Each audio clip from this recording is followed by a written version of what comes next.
সদ্য টি-20 ক্রিকেটে বিশ্ব চ্যাম্পিয়ন হয়েছে ভারত। দীর্ঘ 17 বছর অপেক্ষার পর আবারও টি-20 বিশ্বকাপে চ্যাম্পিয়ন হলো ভারত। তবে এখন ভারত শুধুমাত্র টি-20 বিশ্ব চ্যাম্পিয়ন নয়, টি-20 ক্রিকেটে সবথেকে বেশি ম্যাচ জেতার নজির গড়ল ভারতীয় দল। জিম্বাবুয়ের বিরুদ্ধে চলতি টি-20 সিরিজে তৃতীয় ম্যাচে 23 রানে জয়লাভ করে টি-20 ক্রিকেটে সবথেকে বেশি ম্যাচ জয়লাভ করার বিশ্ব রেকর্ড করল গিল বাহিনীরা।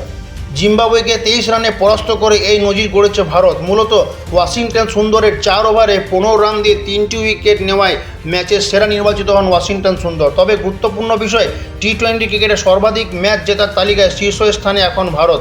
প্রথম দল যারা টি-20 ক্রিকেটে 230টি ম্যাচের মধ্যে 150তম ম্যাচে জয়লাভ করলো। এই তালিকায় দ্বিতীয় স্থানে রয়েছে পাকিস্তান, 245টি ম্যাচে 142টি ম্যাচে জয়লাভ করেছে, এবং তৃতীয় স্থানে রয়েছে নিউজিল্যান্ড, 220টি ম্যাচে 111টি ম্যাচে জয়লাভ করে তৃতীয় স্থানে নিউজিল্যান্ড।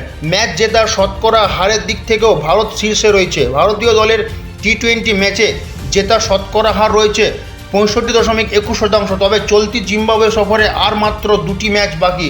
প্রথম ম্যাচে লজ্জাজনক হারের পরপর 2টি ম্যাচে জিম্বাবুয়েকে পরাস্ত করে এই মুহূর্তে 2-1 ব্যবধানে সিরিজে অনেকটাই এগিয়ে ভারত। ব্যুরো রিপোর্ট, খবর বাংলা।